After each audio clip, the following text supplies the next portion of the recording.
commitments are to come. OU had 31 kids on campus and appears to have absolutely nailed this weekend, moving even further into the lead as the number one recruiting class in the country, according to 247. We're to follow with more notes about the new commitments and what's to come.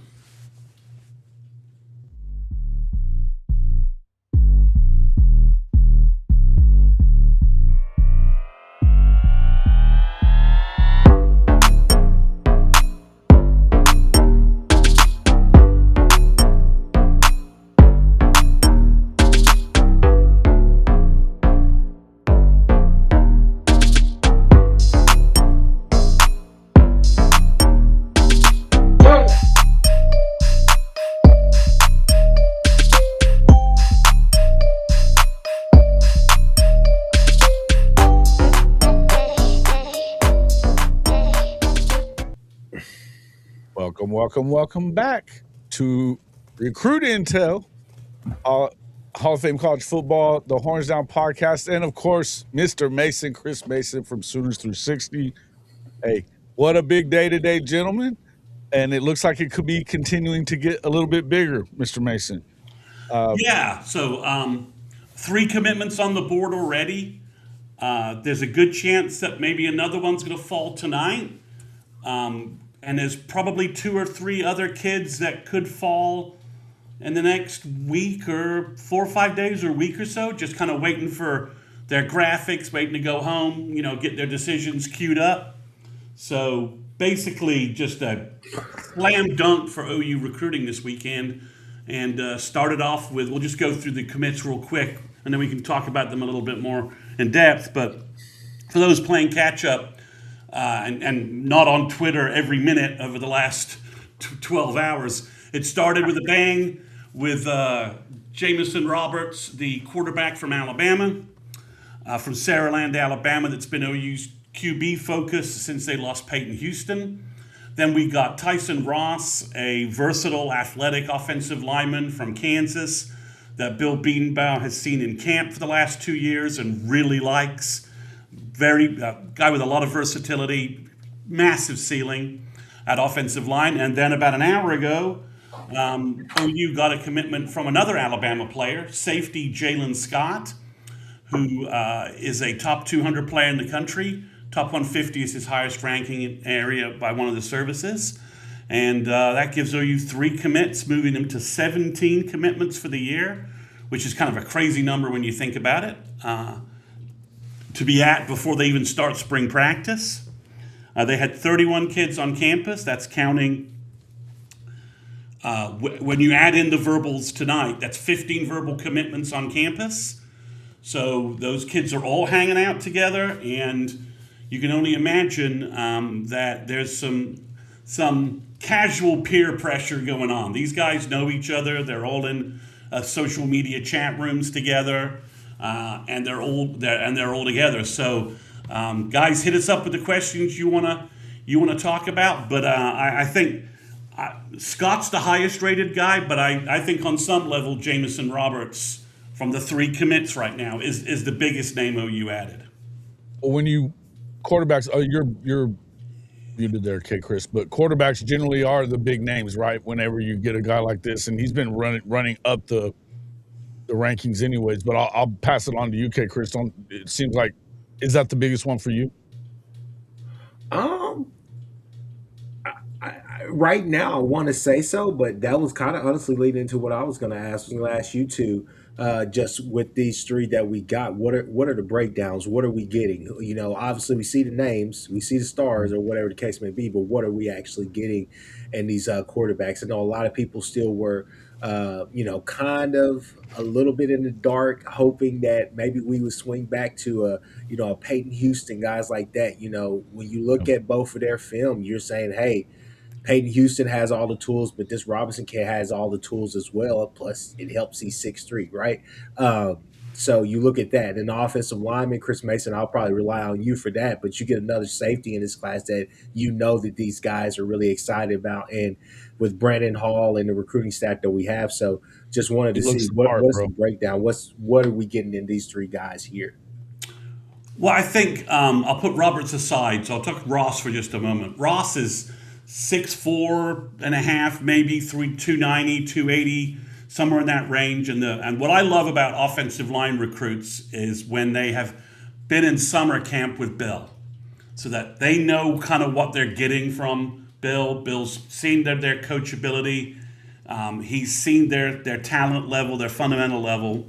So there's no real the scouting that Bill can get from those sort of camp sessions, I think, is invaluable. And Ross is one of those guys. So for a little background, OU was focused on Jackson Roper, an offensive lineman from Colorado. He was picked to choose OU in around the November timeframe of last year. Roper hurt his leg, and then he went on a big recruiting tour of America. And I thought, well, he's just going on that tour, then he'll work his way back to Norman and commit. Well, when he went on that tour, programs like Oregon, A&M, a couple of other programs got heavily involved with him, and his dollar number kind of went up. And OU's got a lot of dollars invested in Caden Penny, and Cooper Hackett.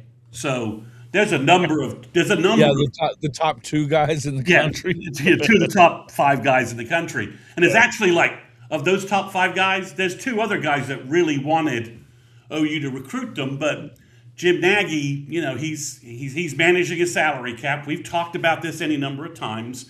And you just can't have all this money invested in one position, right? Not when you want to go get 5 stars at linebacker, cornerback, tight end, and the other positions out there. So OU Beatonbow has shown that he can also develop guys that aren't necessarily 5-star on the ranking sheet as well. Exactly, guys like Anton Harrison, Tyler Guyton. The names are out there. So Cody Ford.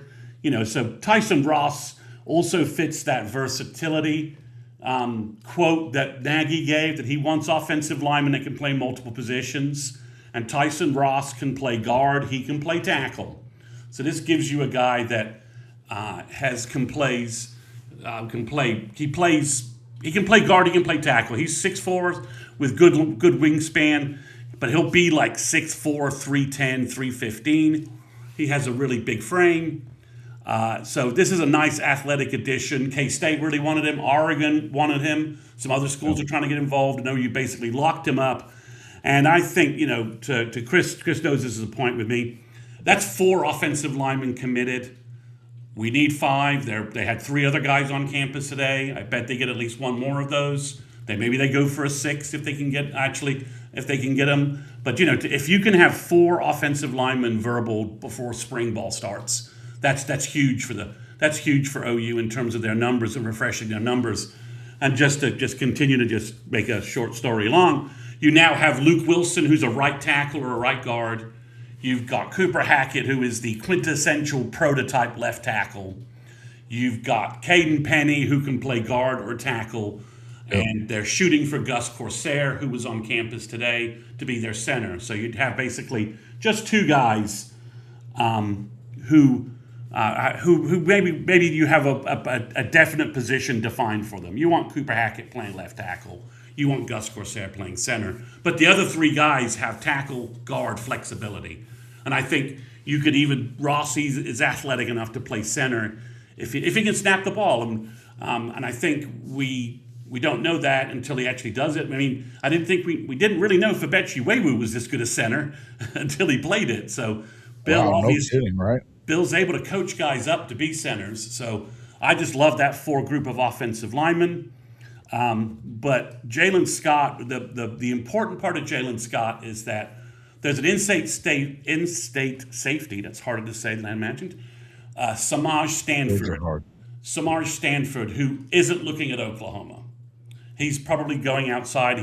He's got a dollar number that OU was like, we don't quite see that the same way. Well, now you've got Jalen Scott, who's the same ranking, very similar player. So you don't have to worry about that. If you lose Samaj Stanford, okay, you've got a comparable player already in the fold. So that's where this safety pickup is big for the Sooners. You've got Mikael McCrary, who's a cornerback, could be a safety. You've got Michael Davis, who I think is all the way a cornerback from Arizona. And then you've got multiple guys, that we can talk about that were on campus today that, fill in the cornerback spot and safety spots. They've got a lot of interesting players that were on campus today for that. So I think the offensive line is just a huge need in recruiting. So knocking that out's great. Your quarterback now gives you the leader in the class. Your wide receivers now know who their quarterback is.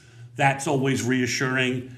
And you just watch this, and if I was DeMar DeZern or Trevon Hall's from Alabama, so he knows who Jameson Roberts is. I just watched that kid's playoff run, and you just see that kid. He is slinging the ball. So to add to the hype here, Jim Nagy just sent out a couple of minutes ago.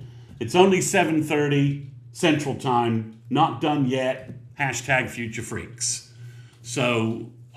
Clearly someone else is committed and they're getting ready to that's going to fall. Maybe it'll fall while we're on the air. So that's my long wrap up, Jason. I know that was should have been shorter for you guys. No, that was perfect. I was just going to jump in and I was going to say, and hopefully you guys back me up on this, but man, once he actually verbally committed, I said, man, I'm actually really excited. We got a whole dose of OU stuff today. Venables on breakdown. We got a whole dose of everything. So it's just been full of just really excitement around OU today. But guys, I'm really excited. Obviously for this year. So I'm gonna stay focused on this year. But I'm excited for that quarterback battle going into the fall of next year. I don't mean of 2027. I don't necessarily know if you're looking at a transfer guy, maybe you go out there. Maybe that's the route. But you got Bo Bentley, you got the Robinson kid, you got Jet New if he decides to stay. Whatever's going to happen with all of that. I mean, I think we're kind of setting ourselves up for hey, everything's going to be fresh at some point. The Kip Lewises and a lot of familiar names that we know and love, they're going to be gone. And it's going to be kind of a hard reset almost on both sides of the ball, I think, kind of after this season, especially if everything goes as planned. So it's setting itself, 2027 is setting itself up to be a really, really interesting year.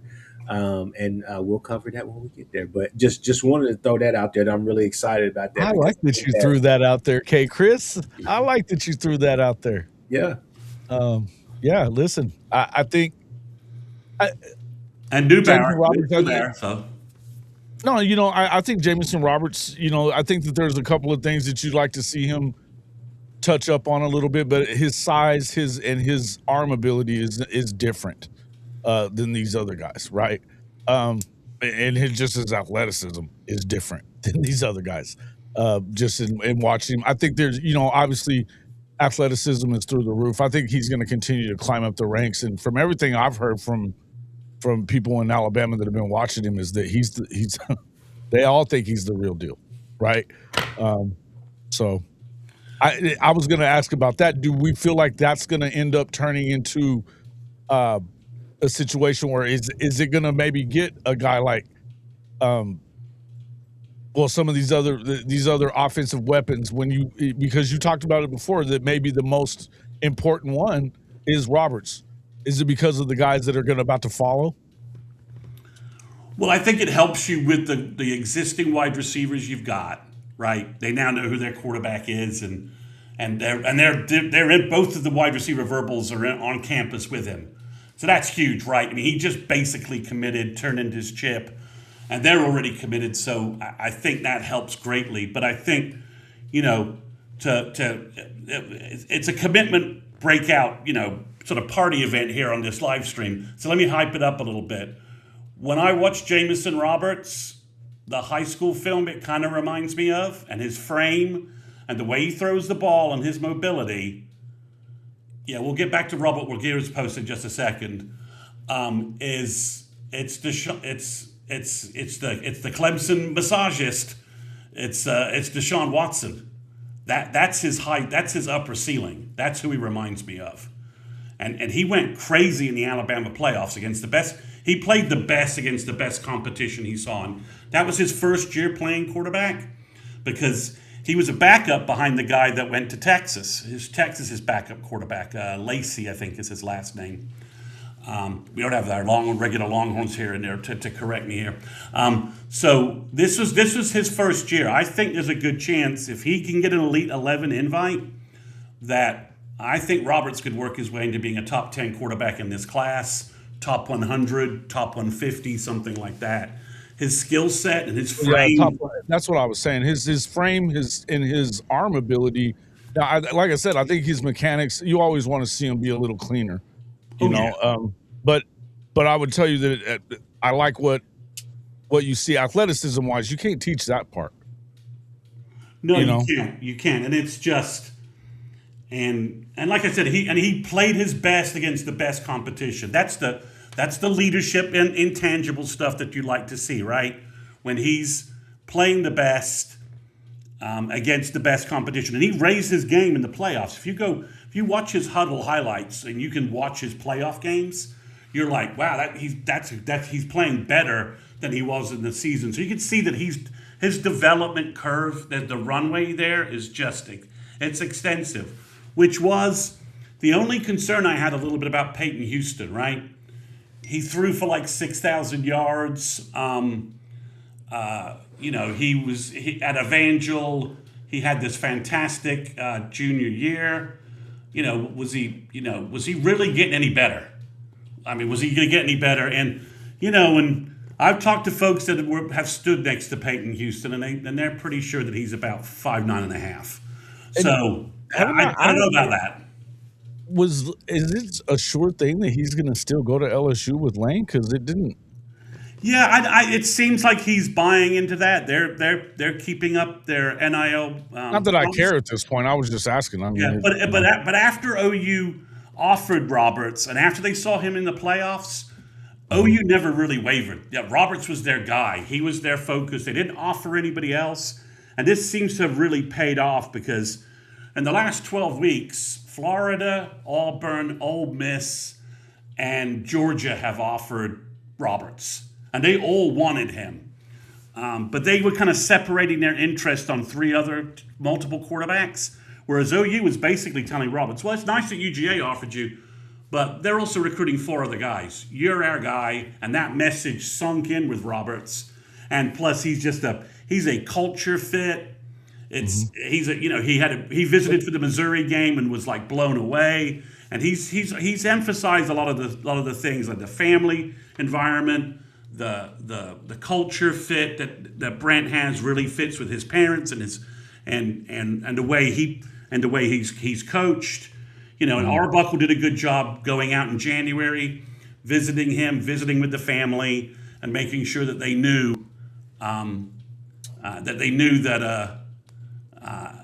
that he was a focus for them. And I think that's paid off in the end. So,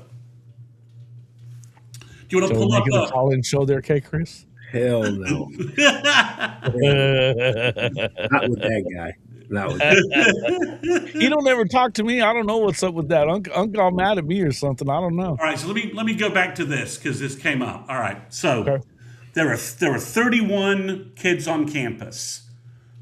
30 of them were 2027 kids, and OU was just focused purely on 2027. I thought they bring in more 28 kids. I think OU's going to rely on spring practice and the camp sessions to take care of 28.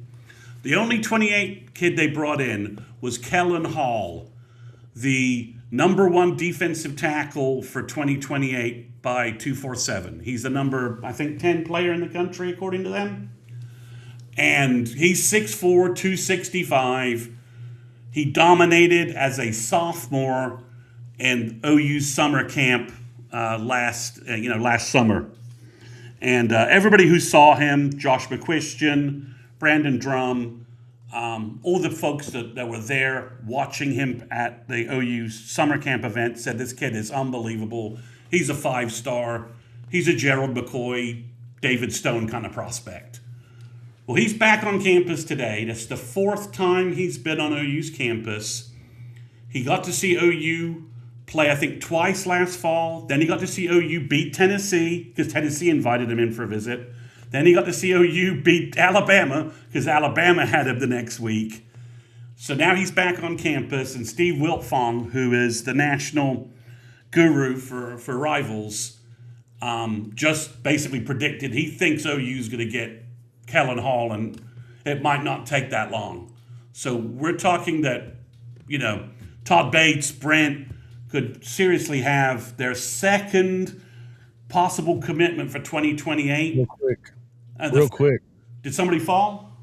No, but Seneca Driver is now flipping. It's showing 93% to Oklahoma. Yeah, both with Steve Wiltfong and two other national writers are predicting him to pick OU. Wow. That's what happened to Kentucky all of a sudden. Well, this is the fourth time he's been to Norman in the last 6 months. And now he's in Norman with Jason Witten. I was going to say, and hanging out with a Hall of Famer, probably hanging out with a Hall of Famer who's breaking down his film, talking to him about how you can be a first round draft pick tight end if you come here. This is what I'm going to do for you. I mean, it's a different level of gravitas when Jason Witten's telling you this than our previous tight end coach. Let's just leave it at that. But so Seneca Driver, that's moved up. But Kellen, just to get back to Kellen Hall, if he was to give OU a commitment anytime soon, for 2028, OU would have 2 of the top 40 players in the country already committed. Because Micah Rhodes doesn't seem to be going anywhere.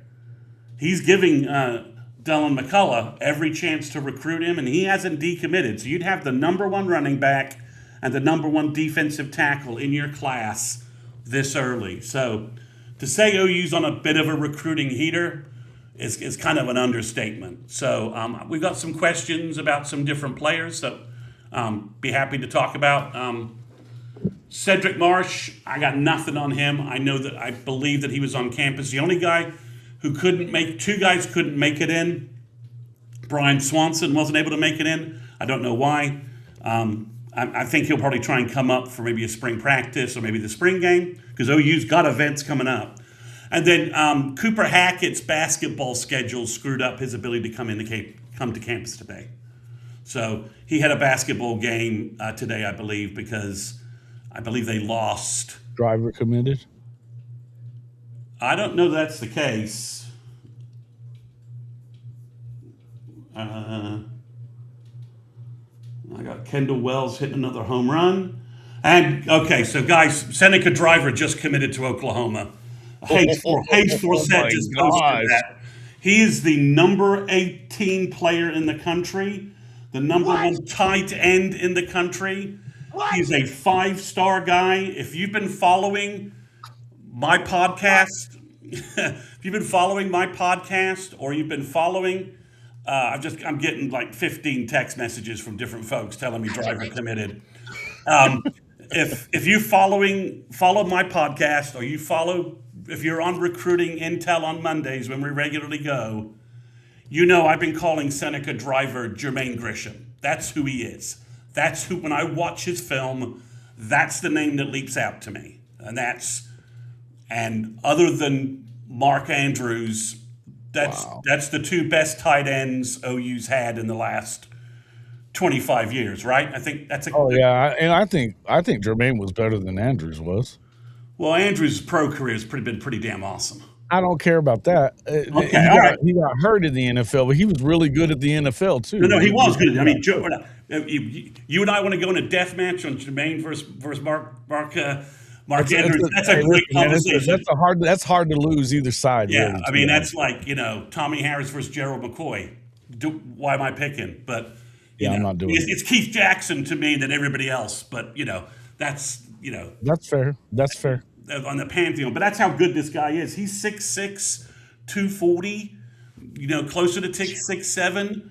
He can block, but he is that LSU tight end, what is it, Tremaine Green? The guy that LSU has? Yeah, number 14, yeah. Number 14. Well, that's who this kid is, except his high school film's better. He's a more complete tight end in high school than Green. I watched Green because OU offered him. I'm like, oh, I'll watch this film. And I'm like, oh, he's from Louisiana. Why did I even bother doing that? And also we had Joe John Finley. But I mean, again, this is OU had this teed up, but OU had this on like the 5-yard line. And you have to think Jason Witten just punched this damn thing in the end zone and got the commitment. I mean, I don't know I don't have any other explanation for how OU goes from unable to land an elite tight end to just snagging. I mean, there's a guy from Louisiana, Ahmad Howard, who's probably going to LSU, who's the only other guy in the argument for top tight end in the country. It's those two. And Howard's 6'8", 230, and he's a basketball player. And he's from Louisiana, so he's playing for the $40 million Bayou Bengals that Lane is apparently spending money on. So, yeah, I mean, this is if you'd asked me the odds that OU is going to pick up Seneca Driver today, I would have said, I don't know, 5-10%. This is shocking. Even I thought OU had a great shot here. I've been predicting that OU was going to land him, but I didn't think they could get it done this early. Lockout Kentucky. Obviously, Jim Nagy, big props to Jim Nagy here, because there's no way this commitment doesn't happen without Jim Nagy laying out to Seneca's representation a nationally competitive offer. So if all these Broklahoma people or Nagy's playing Moneyball people, shut the blank up. Yeah, here. For all the Broklahomas, if you take your top lip and connect it to your bottom lip, you will shut the fuck up. I mean, to quote George Stoya, I have a lot of respect for George. We all do. He does a great job covering the Sooners. Like George. Like George. When he says, okay, wow, this is a big win. Sooners land the number 1 tight end in the country. Was not expecting that today. This is a massive, massive win.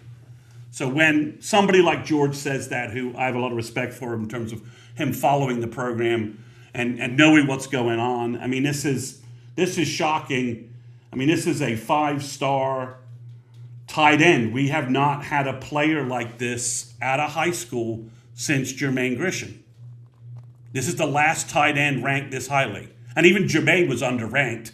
There was this Notre Dame tight end guy ranked ahead of him that was obviously not as good as Jermaine. Jermaine was underranked out of high school. He should have been a 5-star. Jermaine's a Hall of Famer if he doesn't get hurt like he did. And he was an All-Pro, and he made he had a long NFL career. So this is he did. And the fact he didn't win a Mackey Award was just an absolute crime. I mean, they gave it to that Missouri tight end who wasn't really even a tight end. Good Lord. Yes, I remember. Chase Kaufman, is that right? Yeah, yes. I think that's right. Is a freaking not that I'm bitter or hold a grudge. Not that I'm bitter or hold a grudge or anything about that. Bullshit. But I mean, again, I'll stop talking for a minute because this just happened. But Chris, I mean, you've heard me talking about this kid, for months, ever since it looked like OU had a shot at it, OU getting the number 1 tight end in the country. That's just kind of shocking right now. No, it definitely is at the tight end position. I mean, I think that's the effect. I think you're seeing what Witten can do. We talked about it a while ago. You're putting Witten with that brand and allowing him to basically go into all these homes or whatever he's in contact with these kids and be able to talk about a whole bunch of things on and off the field as far as development and what he sees. So to go and get a kid like that or whatever, I mean, it's huge. And these are the type of things right here that get you excited about the future. Because again, my days of growing up watching OU football or whatever, one of the things that I remember a lot was all of my uncles, especially my aunt that's in here, but all 3 of my uncles always saying, hey, you see that kid? Hey, you see that kid that's walking, that's in sweats right now? Absolute guy. He's a dude. He's going to ball out. And 9 times out of 10, those guys would be balling out the very next year because that's just how loaded those rosters were back in the day. And so something like this right here, that it just, I mean, again, all signs in the right direction right there. And this is a benefit. This is a benefit of having a season that we just had. People see the potential of what's going on here, so you got to capitalize because this right here, this 27 class, I think for the last year and a half. Chris Mason has been saying it. We've all been saying it, but Chris Mason has been saying that the loudest his 27 class could truly be special. Yeah, he's been hinting about that it may be the best class that you've seen in a while. I mean, I remember you talking about when the Okie Light fans were pumping their chest about all the guys that they got from Oklahoma, and you were like, "Yeah, we weren't really on any of them. Do it again next year."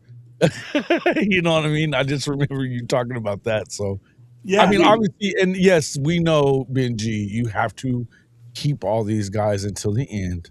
We understand that part, but this is better than they've started out in quite a while, for sure. well, I mean, it's again, that's the same with every pro. I always hate it when people say that. You get a big commit. Well, it doesn't mean anything until he shows up on campus. Well, of course it doesn't. It means something that if he didn't commit to somebody else. Yeah, I mean, he's not going to OU if he's committed elsewhere.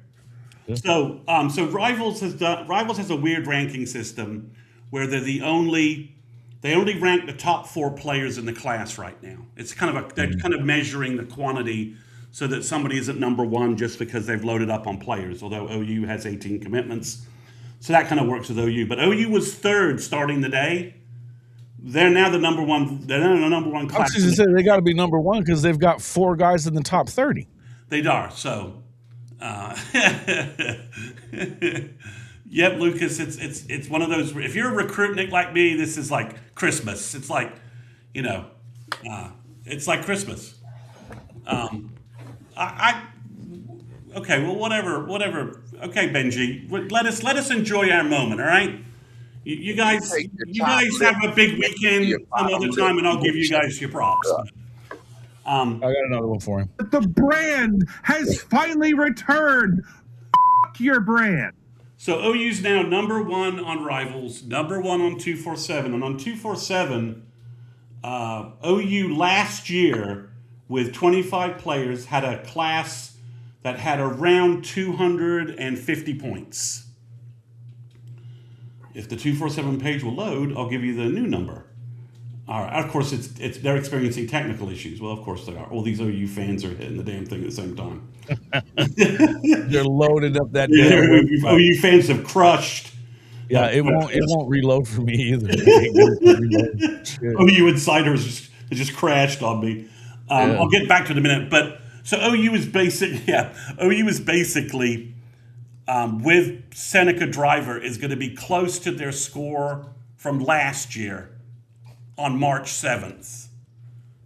They're 20. They got 18 commits. They're going to be close to the score they had last year, and they've still got guys out there. I mean, so I could talk about Seneca Driver all day and what this means. The hype about this, but Gabriel Osborne's back on campus today. He's connecting with Lamar Morgan. OU's going to win that recruiting battle. As soon as his basketball season's over, he'll show up in Norman, with a state championship ring maybe because he's playing that well. And he'll verbal to OU. OU will get that verbal commitment. And that would give OU, if that happens, with Cooper Witten, OU would have 5 of the top 40 players in the country. And they've never done that in the modern. Essentially all 5 stars, though. Yeah. Essentially, they've never done that in the modern era of recruiting. The best they ever had was Rhett Bomar, Adrian Peterson, Chris Patterson, and Marcus Walker. And obviously, Chris Patterson never played a down for OU, so not really sure that counts. Obviously, Marcus Walker played well for OU, but shoulders limited his impact, and obviously, Rhett Bomar had an NIL problem. He was just ahead of time in NIL coverage. So from that standpoint, you just again, we said winning cures all ills, right? And you're seeing the impact of being a playoff team, being a top 10 team, being ranked top 10 for preseason. And I also think you're seeing the full impact of Jim Nagy working with the coaching staff, right? This was last year, Nagy came in February, early March, and he didn't have his staff in place really until the summer. So, that the high school recruiting class OU had was a little bit of that process still in evolution. And I think they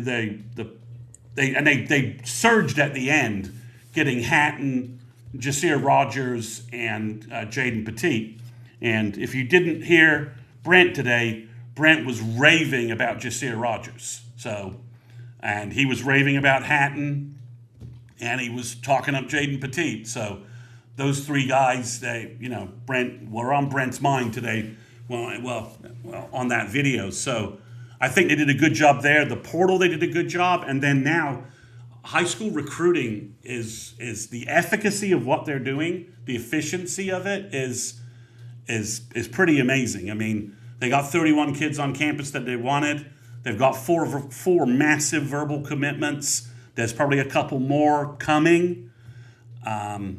So it's a good day. It's a good day to be a Sooner. And I've just never seen OU operate this. I keep using the word efficiently. I don't know another adjective. Just this. Brent was talking about in the Gabe and Teddy interview how competitive a recruiting staff he has, and he didn't say, I think this is maybe my best staff ever from a recruiting perspective, but it was sort of the underpinning of what he was saying was there. Yeah, that was a fun episode to watch today. He's pumped about that staff, right? He's pumped about that staff. He's pumped about the roster. He's pumped about the staff. It was. I don't know. Does this seem like hyperbolic? I don't know. I don't know. I mean, it's the best one day four commitments in a day that OU's had in a long time. The Hall, because of the Hall. Yeah, just the four guys in one day, where you get your quarterback, three top 300 players, one 5-star, one top 150, and then you got your quarterback who I think, and the coaching staff thinks could be like a top 100, top 150 guy. I mean, once they got focused on Roberts, they just never looked at anyone else. And there were lots of quarterbacks they could have brought in and talked to. There were a lot of guys out there, and they just said, nope, this is our guy. And how much of that was Kevin Wilson taking a look at him and being like, that's who you need? Well, I think there's a lot of pieces there. I think Arbuckle really liked what he saw. Clearly. And obviously I think Kevin Wilson feedback, and Nagy also, because I don't think OU's offering quarterbacks without Jim Nagy and Lake Dawson looking at that film and thinking about where does this kid project. I mean, all things being equal, I think that's a big part of this, which I think helps. The more views you have, and the less mistakes you make, I think, in evaluations and in offers, right? I mean, we want to, I don't mean to take any pot shots at him, but we want to avoid a Jackson Arnold offer and commitment type situation, right? We want multiple eyes looking at him to see if they can see what his problem that he's had, right? That we would have liked to have had somebody else looking at him instead of just Levy and saying, "Wait a minute, this guy's, just a different." Levy says Jackson's probably okay. Well, that may be true too. So let's not. But I'm just saying, maybe that's not the right example. But just the more eyes you have looking at kids, the better, right? Yeah. The more professional views, the more experienced views you have looking at the kid, the better. Let's just say that's true for Jackson Arnold. All right, okay. So now they don't have Seneca listed yet. I finally got the page to load. They don't have Seneca listed yet. So they have him as the latest recruit, the latest commit. Yeah, they don't have him on the board yet. Not on the board, no. Yeah. So yeah, I mean it's a big weekend, and the question is, I don't think OU's done over the next week, and I don't think OU's done at all with the guys on campus. I think there's a good chance that the majority of this recruiting class is on campus tonight. Other than the kids who couldn't, the verbal commitments who couldn't make it in, Elijah Harmon couldn't make it in. But if you've been watching social media, he's tweeting everything the coaches are doing. He's retweeting everything. He's tweeting at players, at commits. He is, from a social media perspective, he's as all in as anyone I've seen. And then you've got Cooper Hackett, who just couldn't make it in for for basketball reasons, and you understand why. He's trying to win a state championship. So I think there's a good chance that the majority of OU's class, which is I think going to be 25, 26, 27 players, they're all in Norman tonight.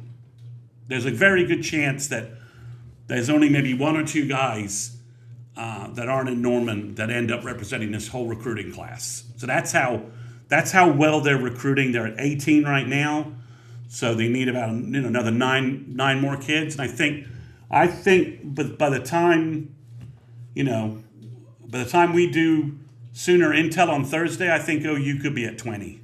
I think two more could easily fall. I mean, no one was expecting Seneca Driver to fall. They weren't. Nobody. I didn't think he was going to fall. I didn't know that he was going to fall at all and commit. I didn't know that he was even going to commit to Oklahoma. Well, I thought he might on his official visit in the summer. I thought he might May 30th when he visits officially, but but this is the Cooper Witten hire just paid off. If you wondered why they paid so much money for Cooper Witten, that this just answer. Sorry for I just called Jason Cooper and Cooper Jason. That's just terrible.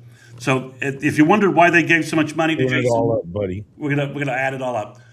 Why they gave him so much money? You have your answer. The first time Witten got to close on an elite tight end, he got the job done, which we haven't been able to say for the prior 4 years. We couldn't get the guys on campus, and Joe John Finley couldn't close on a single one of them, including Jack Van Dorseleer, who Witten picked up in the portal. And I think we all know that Witten had a massive impact in that portal acquisition. No doubt. So they're probably really pissed off at him right now in Tennessee. Cooper Witten, Jack Van Dorseleer, they're not probably real happy with their Hall of Fame alum. So that's hilarious. Merry commitments. You just look at it and you just say, I mean, it's crazy to think that how night and day this tight end room looks currently and what it projects to look like in the future. And I'll give you guys a little home cooking, little home intel here. The folks in the Switzer Center think that Witten is going to take Hayden Hanson's game to an elite level. I think Witten thinks he's going to take his level to an elite level too. Yeah. So, I mean, and we're talking Hayden Hanson, who's pretty much already really good. I mean, an old freaking SEC tight end, and the thoughts in the Switzer Center are that Witten is going to take his game to another level, which puts him pretty much in first or second round NFL draft territory. Because when you look at his athleticism and his size and what he brings, an improved version of that is probably a day 2, day 3 NFL. Oklahoma shoots up to number 1 in the ranking. Yeah, on both sides. Yeah, they are. I mean, so it's big, but Kchris, I think Monday Sooner recruit Intel is going to be a little spicy as well, because this is huge. I need to send you some. Have you watched Driver's film? I need to send you some Driver film so that you can. I watched a little bit, not a lot, but yeah, definitely. Let's get. I need to get up to date on some of these kids, because Monday's show is definitely going to be a big one for sure. Going to be, but yeah, I think I'm so happy that we got Driver while on the line while we're doing the show. I was going to hate it if we cut off and then 5 minutes later we got him. But yeah, it's a big day. But like I said, there's some other names that obviously OU's doing a good job with. Gotta put on the cream, bro. Got to put on the cream. The cream rose to the top today. Rose to the top. I think Broken Bows, Graydon Howell, I think probably had a good day according to reports out there. So I think OU is probably making a move with him. I think they're going to lock down Gabriel Osborne. And it's hard to imagine that the number 1 tight end committing and the buzz going around the kids is not going to lead to at least maybe a couple other guys to fall to OU's way. I mean, we'll see. But there's a lot of I put on my Patreon as two names. I mentioned two names that haven't been talked about much. I think there's a chance OU could get a commit from those guys, especially with all the hype and the positivism right now, the momentum OU's got. Both guys have OU heavily in front. So I think it's interesting. It could be. I mean, Gus Corsair probably is going to wait until the summer, but he could. We'll see if he's able to get out of Norman without committing. I think he probably will, but it's a big day for OU, and and the staff has done a good job. Nagy is a social media monster. I mean, he's all over social media in a way I just didn't think. He's a troller, dude. I love it. In a way, he kind of rubs it in on the sneak. You know what I mean? I didn't think that would happen. That would be. I didn't think that's the way he would work, but he is certainly generating a lot of interest in OU and a lot of national interest in the Sooners with the way he works and operates. So it's interesting. So you're asking who my Patreon guys have got updates to? I'll give you one name. I think there's a chance Bodie Sparrow might fall to the Sooners in short fashion. With Crew Jones already being committed, I think there's a chance that Bode Sparrow could choose OU sooner rather than later. And that's the safety from Utah, 6'2", 6'3", 195 pounds. If you teamed him with Jalen Scott, that would arguably be probably one of the best safety duos in high school rankings. They're a great complement. So Bode Sparrow would be your bigger safety, and Jalen Scott is kind of your ball hawk, reaction, guy who just picks off passes, pass deflections, good in run support, but just the guy you want there. You want there's a a lot of folks say there's some Peyton Bowen to his game, and that's what Josh McCuistion uses as a comp. I don't think that's too far off. Whereas I think Bode Sparrow is like there's definitely some Boganowski, Reggie Powers kind of element to Sparrow. He's maybe a slightly a better athlete than those two guys, but not by much. So this gives OU 3 Alabama commitments, and at least one of them has an Alabama offer, and the other 2 have Auburn offers. So it's not like these guys are unrecruited by anybody in the state of Alabama. Alabama at quarterback is focused on Elijah Haven, the number 1 quarterback in the country from Louisiana. They're trying to steal him from Lane, and I think they're going to because Lane doesn't seem that interested in. So yeah, Utah is our recruiting territory now. He's talking about Michigan. Oh, okay. He's a Michigan guy. You didn't see what he was saying earlier? He's getting pissed off. Can you guys drop one effing ball? So the kid from Michigan did come in. Gideon Gash, 6'4", 200 pounds, cornerback safety. I think he would be unreal at Cheetah for the Sooners. He would be an ideal Cheetah, never leave the field, give you all kinds of matchup problems to create for offenses with his full skill set. Maybe won't be like Kendall Daniels big, but imagine if Kendall Daniels is only 6'4", 215 but still causing the same kind of chaos. That's how much I like that kid. So, and Lamar Morgan brought in 2 Michigan kids. So Lamar Morgan is kind of hitting his Michigan contacts and bringing him to Norman. So he's probably not liked by the Michigan alums either. I'll take your word for it. Whenever I see a top-ranked quarterback from LSU, from Louisiana, I just always presume he's going to LSU. That usually is right. So usually pans out correctly. Okay, Chris, we're getting close to your time to bolt, right? You got one final comment you want to leave us with? Excitement, man. That's the word around all this stuff. I mean, it's just really exciting to think about the prospects for not only now but for the future and whatnot. This 27 class, again, it could be great. We could be sitting here, a few months from now, things unravel or whatever the case may be. But I feel like with what Nagy and BV are offering, I feel like it's just too strong right now to do that. Only other thing is Chris Mason. You know who I want. You know who I really want in this class, but I just don't think that that's a possibility. I think Zane Rowe and OU, I think that relationship may have, I wouldn't say soured, but I think that, Severed. yeah, that's a great term. That's a great term right there. But we'll get you a Husky hat so that you can cheer him on. All right. Oh.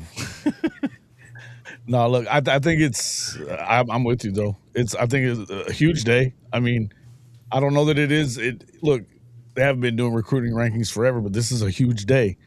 And so I don't think what Stevie G said was too much, hyperbolic. I would say it's a huge day to get, and a huge week at that for the guys that they've been able to get commitments from Tuesday till now. I mean, you got to hold them, but listen, it's better to have them. It's easy to hold them than get them. Easier to hold them than get them, than flip them for sure. Yeah, I would say. I mean, and again, if they'll have a big season, right? Yeah, I mean, again, this is why we talked about sustained year over year 10-win type seasons. This is what it leads to, right? That, if you put another 10-win season on the board, you keep this class together, you sign it in December, it enrolls in January, and then it's just rinse, repeat, right? You get Micah Rhodes, you have Kellen Hall, you start getting some of the other 28 players, which we'll hear about this summer, and we'll hear about maybe during spring ball a little bit. You start getting those guys, and they see OU's the number one recruiting class. If OU keeps this ranking, all they're going to see is that OU's got the number one recruiting class in the country, and they're playing top football in the SEC. That sells itself to the next wave. Mm-hmm. Yep. Well, anything else from you guys? I mean, there's nothing else to say other than what a great day for Oklahoma. Sooner Cowboys comes in dooming? Really? I don't know what to say. Sooner Cowboys. Golly. Even now. I can understand some doom and gloom when it's appropriate, but this is not a day for it. That ain't it. That ain't Sooner Cowboys basketball. I mean, that hey. It's hoop. Who gives a shit? Yeah, we're just, hey. I mean, this year, we know where we are. We know where we are with that. You're not going to change that? No. If they won tonight, it wouldn't change it. No. Yeah, I mean, it's nuts. So, and it may not be done with the day. You're right. Well, they're not done. We just got Molly, the new recruiting coordinator, just said we may not be done. Like, okay. So I mean, we'll see. We'll see what. I mean, they may have locked down this recruiting class today. They may have locked down 2027 today. Basically, extended the guys who haven't committed. They may have extended their leads with so many kids that this class is. I mean, these guys aren't. We're not going to lose leads anytime soon with anyone. Now, got to take care of things this season, like we said. But if you heard Brent today, I don't know that I've heard a more positive, upbeat Brent in those interviews he does with Gabe and Teddy. The second and third year guys he was rattling off left and right. It was like, oh, okay. He made us look smart on our Thursday night predictions.